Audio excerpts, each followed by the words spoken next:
मित्रांनो, SP साहेब अधिकाऱ्यांसोबत meeting संपून एका वैयक्तिक गाडीने आपल्या घरी जात होते. वाटेत त्यांना एक पोलीस नाका लागतो. तिथे काही पोलीस कर्मचारी त्यांच्या गाडीला थांबवून ड्रायव्हरकडे कागदपत्र मागतात. ड्रायव्हर व्यवस्थित कागदपत्र दाखवतो, पण तरीही पोलीस वेगवेगळे नियम सांगून त्यांच्याकडून पैसे उकळण्याचा प्रयत्न करतात. यावेळेस SP साहेब शांत राहू शकले नाहीत. SP साहेबांनी हे सांगितलं नाही की ते कोण आहेत. ते मध्येच बोलायला लागले आणि पोलीस कर्मचाऱ्यांना समजवतात की असं करू नका. पण पोलीस कर्मचाऱ्यांना हे आवडत नाही. ते चिडून SP साहेबांना धमकावू लागतात की तुम्ही जर असेच वागले तर आम्ही तुम्हाला थेट पोलीस ठाण्यात घेऊन जाऊ आणि जेलमध्ये टाकू. हे ऐकून SP साहेबही थोडे संतापतात आणि म्हणतात की ठीक आहे, चला ठाण्यात जाऊ आणि बघू तुम्ही काय करता.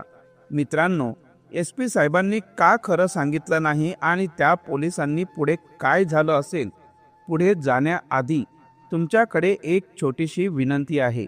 जर तुम्ही आमच्या चॅनलवर पहिल्यांदाच आला असाल तर कृपया चॅनलला सबस्क्राईब करा आणि व्हिडिओला लाईक करा.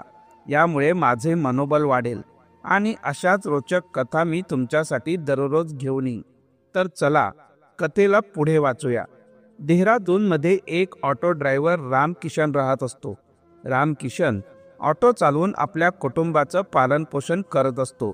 त्याचा एक मुलगा वैभव आहे, जो शाळेत शिकतो आणि अभ्यासात खूप हुशार होता.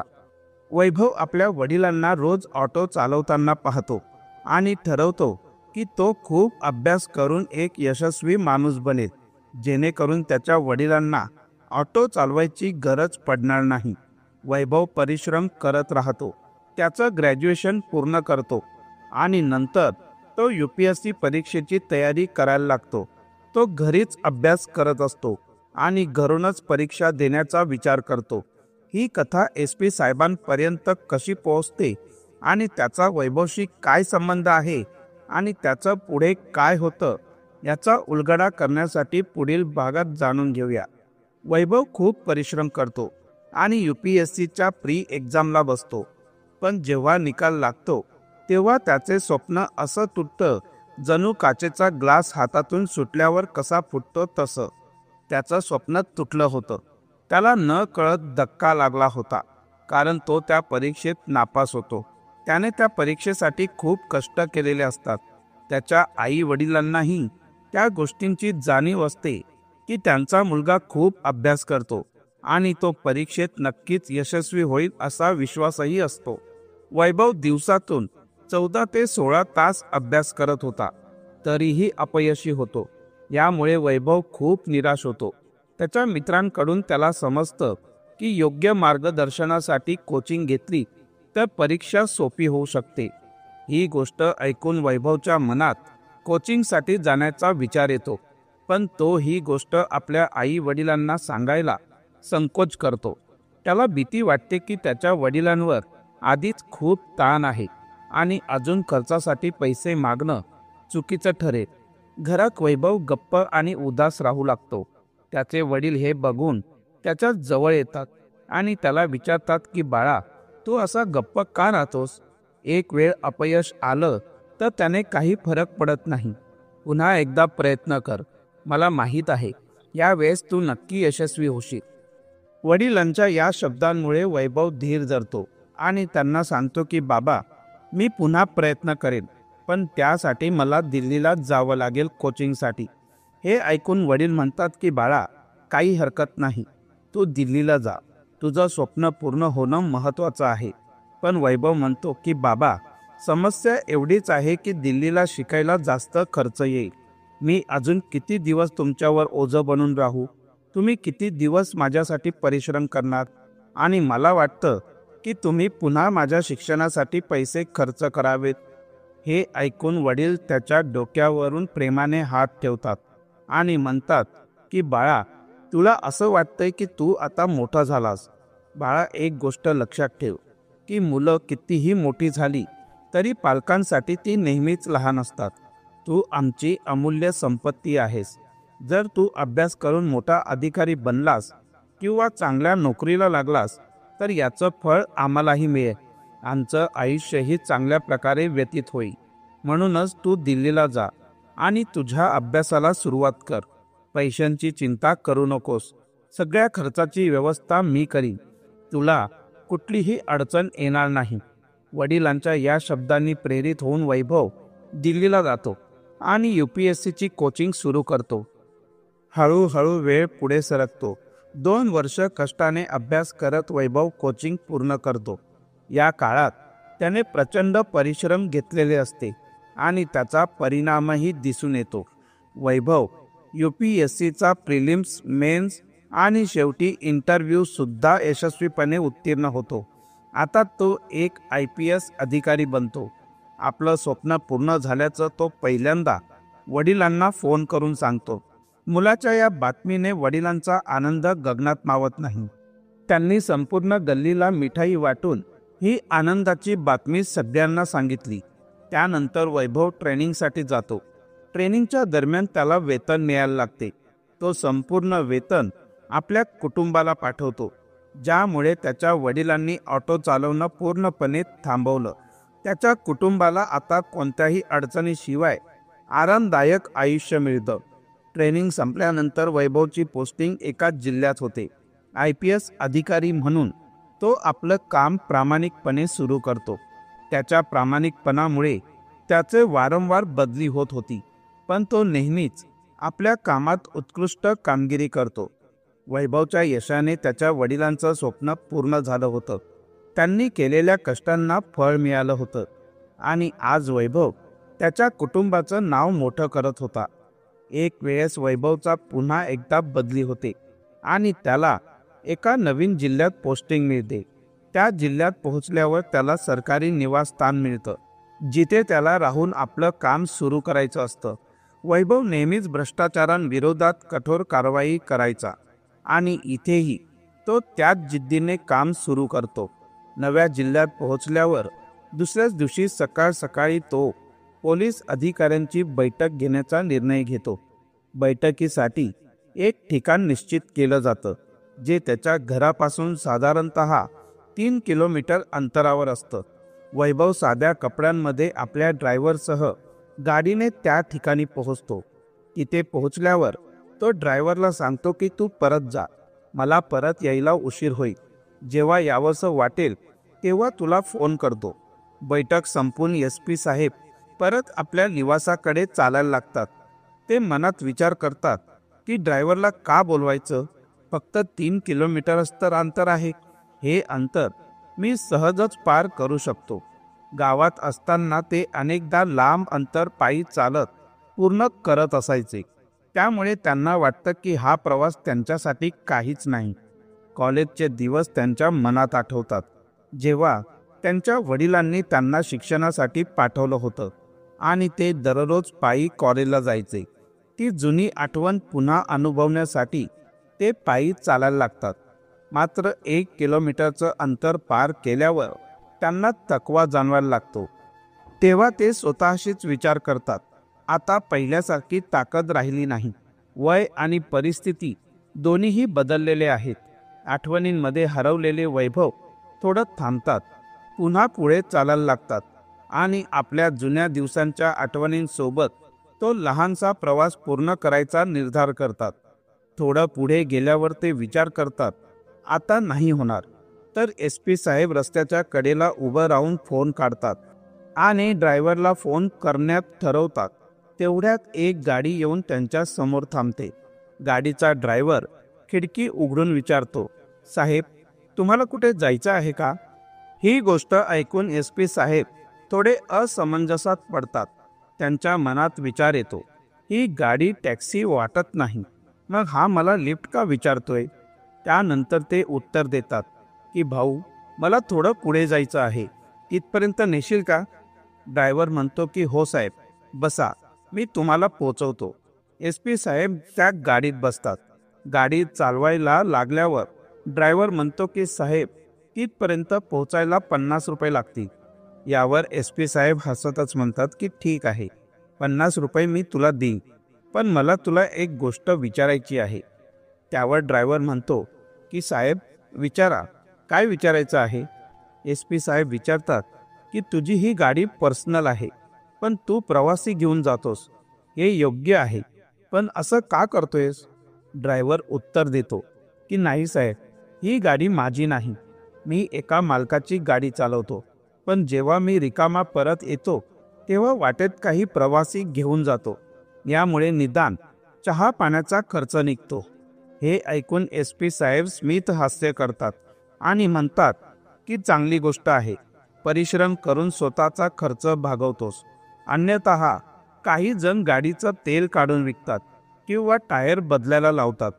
ड्रायव्हर हसतो आणि म्हणतो की साहेब, असलं काही आम्हाला कधी शिकवलंच नाही. आम्हाला फक्त इतकंच माहीत आहे की परिश्रमाने कमावलेलं काहीही असो तेच आपलं असतं, पण जर बेईमानीने काही असेल तर ते आपल्याला पचतच नाही, तर त्याचा उपयोग कधीच चांगल्या कामात होणारही नाही. ड्रायव्हरचं उत्तर ऐकून एस पी साहेब त्याच्यावर खूपच प्रभावित होतात आणि मनोमन विचार करतात की साध्या माणसांच्या आयुष्यामधूनही खूप काही शिकण्यासारखं आहे. इतक्यात त्या रस्त्यावर एक पोलीस नाका दिसतो आणि ते पाहताच ड्रायव्हरच्या चेहऱ्यावर भीतीचे भाव उमटतात. त्याच्या चेहऱ्यावरची घाबरलेली अवस्था पाहून एस पी साहेब विचारतात, काय झालं. ड्रायव्हर उत्तर देतो, साहेब, पुढे पोलीसवाले आहेत, आता हे मला थांबवतील आणि माझ्याकडून पैसे मागतील. माझ्याकडे सगळे कागदपत्र आहेत, पण तरीही हे वेगवेगळे नियम सांगतील आणि त्या सगळ्या नियमांचं पालन करणं प्रत्येकाच्या हातात नसतं. शेवटी हे काहीतरी पैसे घेऊनच शांत होतील, नाहीतर चलान करण्याची धमकी देतील. ड्रायव्हर गाडी नाक्यावर थांबवतो आणि म्हणतो, होऊ दे, आता जे काही होणार आहे ते, हे काही ना काही पैसे घेऊनच सोडतील. गाडी थांबताच एक हवालदार येतो आणि ड्रायव्हरला कागदपत्र दाखवायला सांगतो. ड्रायव्हर त्याला सर्व कागदपत्र दाखवतो, पण कागदपत्र पूर्ण असूनही हवालदार वेगवेगळ्या नियमांची यादी सांगू लागतो, जसं की ड्रायव्हरने एस पी साहेबांना आधीच सांगितलं होतं. हवालदार म्हणतो की तुझे 3000 रुपये चलान होईल आणि तुला ते भरावंच लागेल. ड्रायव्हर विनंती करतो, साहेब, मला सोडा, ही गाडी माझी नाही, ती मालकाची आहे. मालक खूप रागावते. यावर हवालदार उत्तर देतो, मालकाची गाडी आहे तर मालकाला फोन लाव आणि मालकाशी बोल आणि त्यांना सांग सर्व, किंवा एक काम कर, तुझ्याकडे पैसे असतील तर काही दे आणि मी तुला सोडतो. ड्रायव्हर म्हणतो की साहेब, माझ्याकडे पैसे नाही, तुम्हाला मालकाशी बोलायचं असेल तर बोला, आणि तो आपला फोन काढतो. तेवढ्याच एस पी साहेब ड्रायव्हरला सांगतात की फोन काढू नका आणि स्वतः त्या हवालदाराशी बोलायला जातात, जे गाडीतून उतरतात आणि थेट हवालदाराकडे जातात. एस पी साहेब शांतपणे ठाम आवाजात म्हणतात, पहिले तर तुम्ही जे काही करताय ते पूर्णपणे चुकीचं आहे. लोकांना अशा प्रकारे त्रास देऊन पैसे घेताय, हा गुन्हा आहे. त्याने सर्व कागदपत्र दाखवली तरीही तुम्ही त्याच्याकडून पैसे घेत आहात. त्यांच्या या वागणुकीनं हवालदार चक्रावून जातो आणि पुढे काय घडतं त्याचा अंदाज लावू लागतो. एस पी साहेब हवालदाराला म्हणतात, जर तुम्ही एखाद्या गाडीला थांबवत असाल तर तुमच्यासोबत ट्रॅफिक पोलीसही असायला हवेत आणि तुम्ही एक साधारण हवालदार असून चालान कापण्याचा अधिकार तुम्हाला कोणी दिला आहे. ही गोष्ट ऐकताच हवालदाराला राग येतो आणि तो रागाने उत्तर देतो, मला वाटतं तुम्हाला खूप जास्त कायदे माहीत आहेत, आता तुम्हाला कायदे नीट शिकवावे लागतील. हे ऐकून एस पी साहेब हलकेच हसतात आणि म्हणतात, कायदे मला इतके चांगले माहीत आहेत की जर मी तुम्हाला कायदा शिकवायला सुरुवात केली तर तुम्हाला तुमची नोकरी सोडावी लागेल. एस पी साहेबांच्या या शब्दांनी हवालदार आणखी चिडतो आणि धमकी देतो, तुम्हाला आता पोलीस स्टेशनमध्ये जाऊन कायदे शिकवावे लागतील. एस पी साहेब शांतपणे उत्तर देतात, ठीक आहे, चला पोलीस स्टेशनला, बघू तुम्ही काय करता ते, कारण आम्ही काहीही चुकीचं केलेलं नाही, त्यामुळे तुम्हाला आमच्याशी असा वागण्याचा अधिकार नाही. हवालदार एस पी साहेबांना आणि त्या ड्रायव्हरला गाडीत बसवतो आणि पोलीस स्टेशनकडे निघतो. वाटेत ड्रायव्हर हवालदाराला विनंती करू लागतो, पण तेवढ्या एस पी साहेब त्याला थांबवतात आणि म्हणतात, कसलंही टेन्शन घेऊ नका, तुमचं जे काही चालान असेल ते मी भरतो, तुम्हाला याचा त्रास होणार नाही, माझ्यावर विश्वास ठेवा. पोलीस स्टेशनवर पोहोचल्यावर हवालदार एस पी साहेबांना आणि ड्रायव्हरला बाहेरच्या बाकावर बसवतो आणि म्हणतो, थोड्याच वेळात मोठे साहेब येणार आहेत, ते तुम्हाला कायदा काय असतो आणि कसा पाळायचा हे नीट शिकवतील. हे सांगून हवालदार आत जातो. बाहेर बाकावर एस पी साहेब आणि ड्रायव्हर बसलेले असतात. ड्रायव्हर म्हणतो की, साहेब तुम्ही का उगाच या त्रासात पडत आहात, मी त्यांना थोडे पैसे देतो आणि तो आपल्याला सोडून देईल, तो हे सर्व पैशांसाठीच करत आहे, मला माहीत आहे. तेवढ्यात एस पी साहेब स्मिथ हास्य करत ड्रायव्हरला आपली ओळख सांगतात. मी या जिल्ह्याचा एस पी आहे, तुम्हाला काही काळजी करण्याची गरज नाही. ड्रायव्हर त्यांच्याकडे आश्चर्याने बघतो आणि त्याला आपली चूक लक्षात येते की एस पी साहेब कोण आहेत आणि त्यांनी किती धीराने परिस्थिती हाताळली आहे. एस पी साहेब थोडंसं हसून ड्रायव्हरला म्हणतात, मला हे बघायचं आहे की इथले पोलीस कसे काम करतात. ड्रायव्हर हे ऐकून अचंबित होतो. तो मनात विचार करतो की एस पी साहेब असे सामान्य कपड्यांमध्ये आणि पायी चालत कसे भेटले. थोड्या वेळाने थांबलेल्या पोलीस स्टेशनमधून ठाणे प्रमुख बाहेर येतो. तो ताबडतोब एस पी साहेबांवर चिडतो आणि म्हणतो की, तुला कायदा फार माहीत आहे ना, तू आम्हाला कायदा शिकवत आहेस का, आता तुला तुरुंगातच टाकतो, मग कळेल की कायदा काय असतो ते. हे ऐकूनही एस पी साहेब शांत हसत राहतात. ते ठाणा प्रमुख समोर उभे राहून शांतपणे म्हणतात की, सर जर मी माझा अधिकार दाखवला तर कदाचित तुम्ही सर्व माझ्या समोर माफी मागाल आणि गिरगिडाल. ठाणा प्रमुख संतापून म्हणतो, अरे वा, तू कोण आहेस, एस पी किंवा कलेक्टर आहेस का, जो आम्ही तुझ्या समोर गिरगिडू. एस पी साहेब उत्तर देतात की, कलेक्टर किंवा एस पी समोरच गिरगिडायचं असतं का, मी एक सामान्य नागरिक आहे आणि नागरिक म्हणून माझेही खूप अधिकार आहेत. तुम्ही जे काही करत आहात ते पूर्णपणे चुकीचं आहे आणि कायद्याच्या विरोधात आहे. जर तुम्ही असं वागत राहिलात तर मी तुमची तक्रार करीन. ठाणा प्रमुख आणखी चिडतो आणि एस पी साहेबांसोबत उद्धटपणे वागू लागतो. पण त्याच वेळेस एस पी साहेब शांतपणे फोन काढतात आणि थेट त्या पोलीस स्टेशनचे मोठ्या अधिकाऱ्याला फोन करतात. फोनवर ते सांगतात की, मी सध्या तुमच्या पोलीस स्टेशनमध्ये आहे आणि तुमच्या ठाण्या प्रमुखाने, ज्याचं नाव संजय शिंदे आहे, मला इथे अडवून ठेवलं आहे. अधिकाऱ्याने हे ऐकताच लगेचच आपल्या निवासस्थानावरून थेट पोलीस स्टेशनकडे रवाना होतात. काही वेळातच अधिकारी पोलीस स्टेशनला पोहोचतात. त्यांना पाहून सर्व पोलीस कर्मचारी आणि ठाणा प्रमुख चकित होतात.